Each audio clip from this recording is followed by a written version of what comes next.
Putin visits China twice in 6 months. Experts point to two major objectives. Putin's golden billion for communist China. Another major Chinese real estate firm announces inability to repay debt. Giant poisonous snails found in multiple regions of China. Experts warn against touching. Chinese tourists in Indonesia escape by sea after fire Engulfs boat.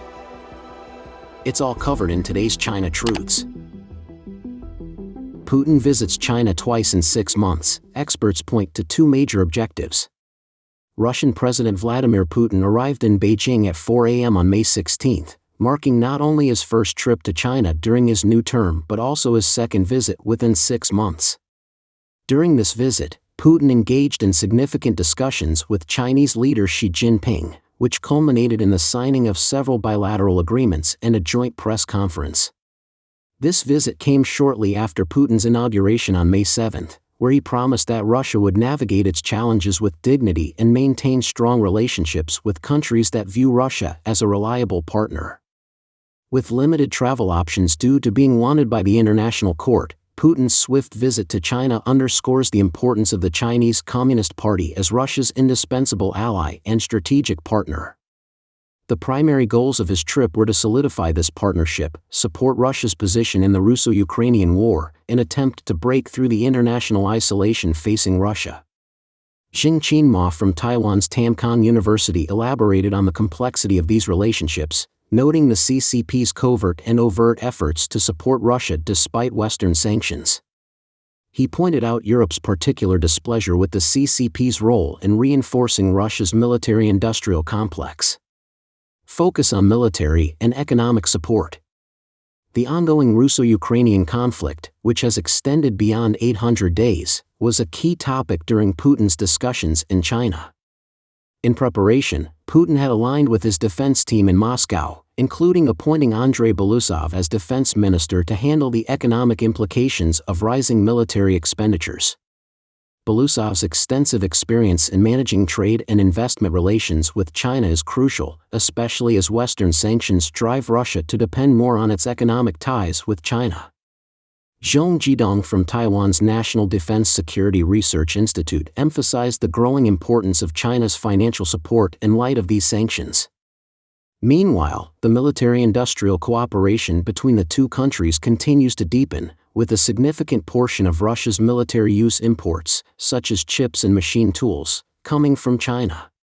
Economic and trade cooperation as a pillar of the relationship. Economic and trade cooperation was another pillar of Putin's visit, with trade between the two countries reaching a record high of $241 billion in 2023, up by 26.3% from the previous year.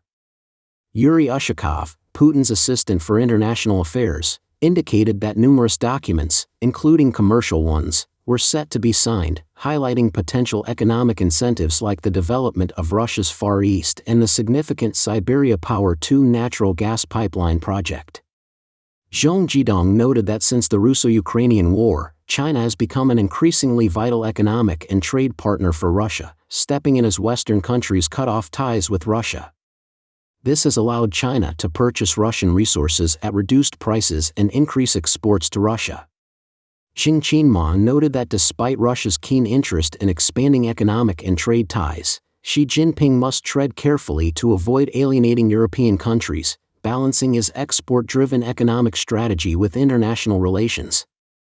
Consequently, the extent to which Xi can commit to Putin's requests might be limited.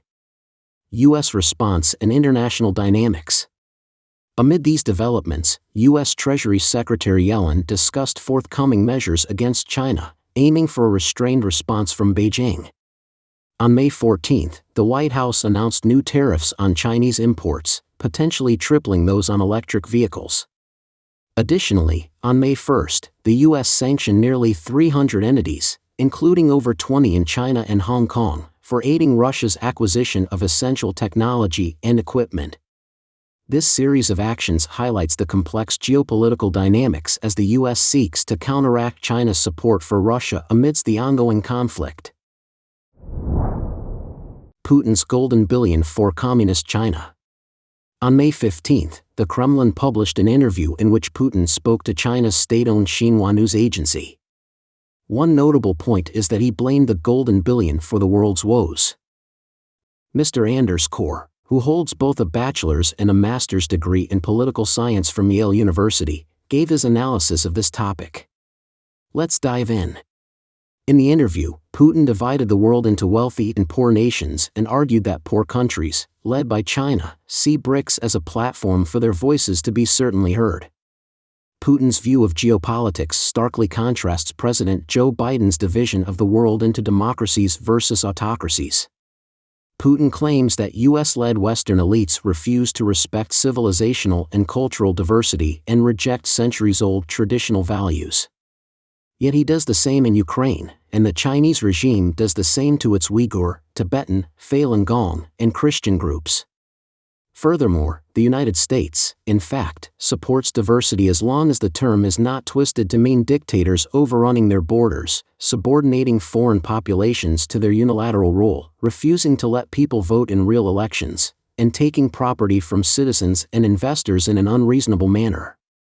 Vladimir Putin has articulated a perspective, sometimes dismissed as a conspiracy theory, that the wealthiest nations of the world, referred to as the golden billion, are exploiting the rest of the world for their own gain. This viewpoint is mirrored in discussions about the global south by not only Putin but also many Western leftist academics. Both groups frequently critique the wealthier democracies for engaging in what they term neocolonialism, which they argue disadvantages poorer nations burdened by authoritarian governance, inadequate education, and corruption. Putin's interpretation of neocolonialism echoes Lenin's theory of imperialism and serves as a rationale for the aggressive military expansions of Russia and China, including invasions, revolutions, and capturing elite power in other nations.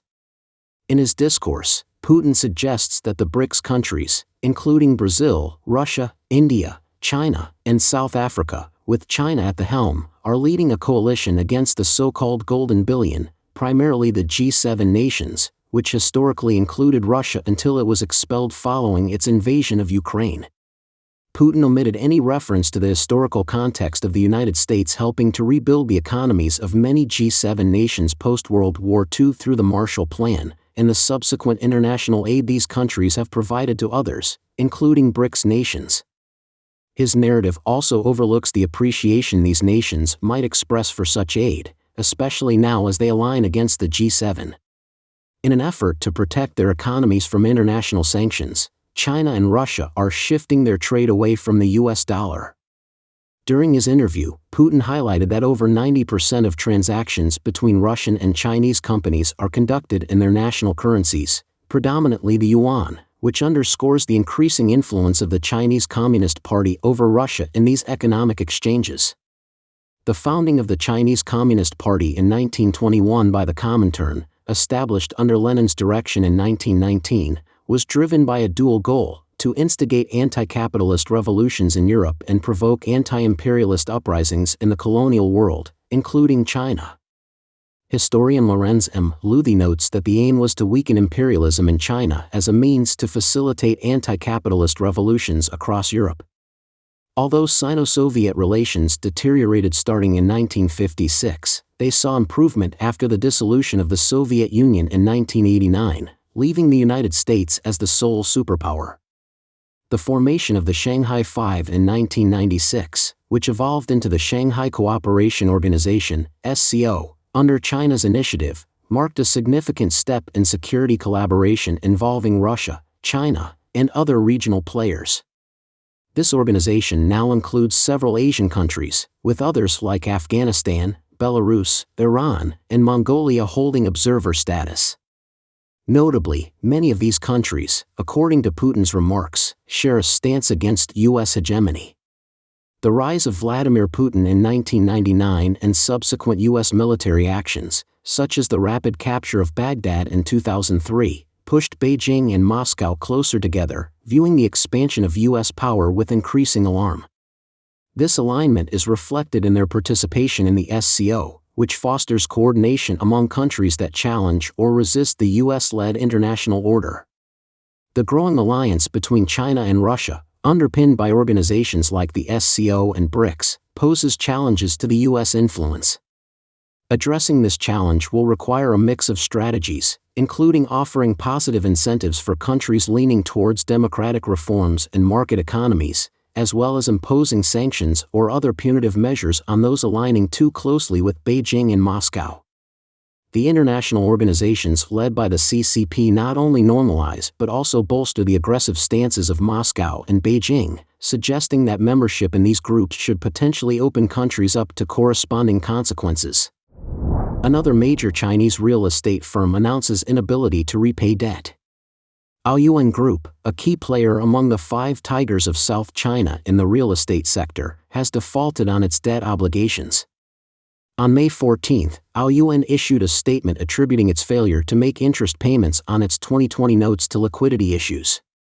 The grace period for these payments expired on May 13, 2024, and the company now expects to be unable to meet its foreign debt obligations, leading to a sharp 12.86% fall in its stock price to 61 cents per share. Recent disclosures from the Shanghai Bills Exchange show that 28 Aoyuan subsidiaries were listed as overdue as of April 30. Aoyuan's 2023 annual report disclosed revenues of 43.31 billion yuan, approximately $6 billion, but also reported significant losses, a gross loss of 524 million yuan, about $72.6 million, with net losses reaching 12.777 billion yuan, about $1.7 billion, and 13.801 billion yuan, approximately $1.9 billion, for shareholders. The company has been listed on the Hong Kong Stock Exchange since December 2005. Aoyuan also noted a continuing decline in the real estate market with sluggish sales across most regions. As of April 30, the company's pre-sales over the past 4 months totaled just 6.55 billion yuan, about $907.5 million, indicating a steep decline from previous years. This default marks the second significant incident in the real estate sector since May, following similar issues at Dongyuan Real Estate listed entity, Dima Shareholding, and a debt default by Langshore Green Management at the end of April.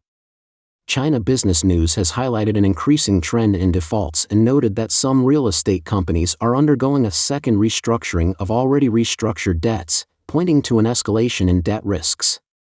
Liu Shui, director of corporate research at the Zhongji Research Institute, attributed these defaults and restructuring needs to persistent liquidity problems, compounded by a significant decline in bond financing for real estate companies, which has worsened liquidity crises.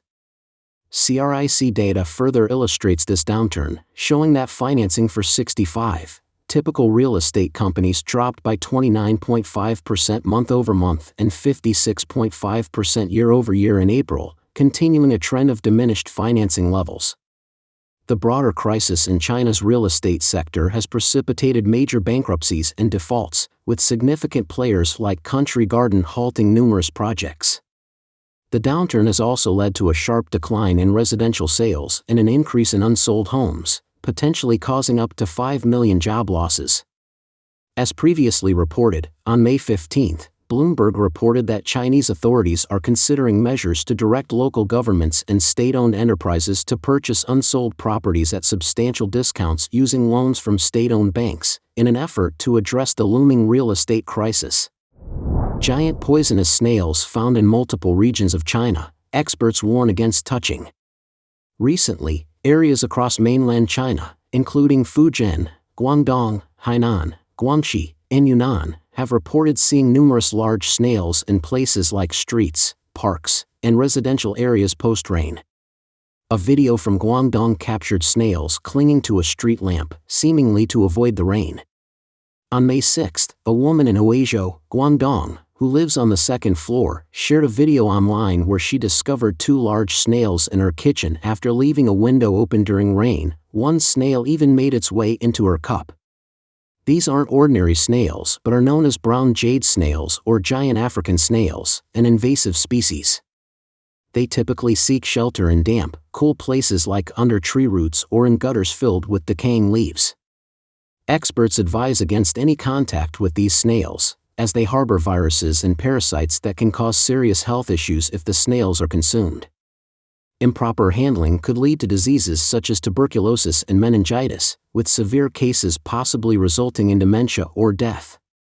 Reports indicate that giant African snails pose a threat to agriculture as well, feeding on the leaves of more than 20 types of crops such as cucumbers, watermelons, cacti, corn, and sugarcane, potentially leading to significant crop losses. These snails are also carriers of various bacteria, meaning they can contaminate any surface they come in contact with, including vegetables, fruits, and towels. Touching them might lead to skin irritation, swelling, blisters, and in serious cases, systemic infections presenting symptoms like fever. Chinese tourists in Indonesia escape by sea after fire engulfs boat. Recently in Indonesia, a tourist boat suddenly caught fire. According to a video that went viral, thick black smoke billowed from the cabin as passengers, including many Chinese tourists, desperately jumped into the water. Nearby, a small boat and a yacht were involved in the rescue effort, helping to evacuate people and their belongings. The boat involved, Sea Safari 7, is the largest traditional Indonesian fin-size sailboat in the Sea Safari Cruises fleet, measuring 37.5 meters in length and 10.65 meters in width, with 14 cabins that can accommodate up to 28 passengers. At the time, there were 33 people on board, including several Chinese tourists. Xiao Si, a woman from Guangzhou, shared her terrifying experience with the Southern Metropolis Daily on May 15. She recounted that on May 1, she embarked on Sea Safari 7 for a trip to Indonesia's Komodo National Park. At around 8:20 a.m., crew members noticed black smoke emanating from the left side of the cabin, and soon after, cries of fire were heard. Xiao Si quickly grabbed her life jacket and headed to the deck where she joined other passengers and two distraught female crew members, all amidst thickening smoke and escalating flames. She recounted the frantic moments. The cruise director immediately jumped into the lifeboat. Before I could even think about what to do, my companion shouted, "It's too late, we have to jump into the sea." After hitting the water, they saw the ship was fiercely ablaze. Concerned about a potential explosion, they swam hard to distance themselves from the vessel. Xiao Si was in the water for about 5 to 6 minutes, screaming for help until a speedboat finally rescued them. The fire resulted in the loss of belongings and documents for Xiao Si and her companions, disrupting their travel plans. They had to arrange travel visas to return home. The incident caused injuries to at least 4 people. Sea Safari Cruises responded by refunding travel costs, providing compensation for uninsured guests, and covering expenses for accommodations, passport fees, and flights. Xiao Si had booked her trip through the Scuba Junkie Diving Center rather than directly with the boat company. While the boat company refunded the fees for the unfinished trip and the diving center offered a full refund, she has yet to receive a satisfactory resolution for her personal losses. Currently, she has only received 2 boat stay vouchers valid until 2026. She feels the boat company should compensate for all losses incurred by the tourists. Xiao Si expressed her uncertainty about ever feeling safe on a boat again, citing unresolved psychological trauma from the incident. Don't forget to leave a comment in the section below to share your opinions on today's topic with us. Make sure to like and subscribe to see more interesting topics from China Truths.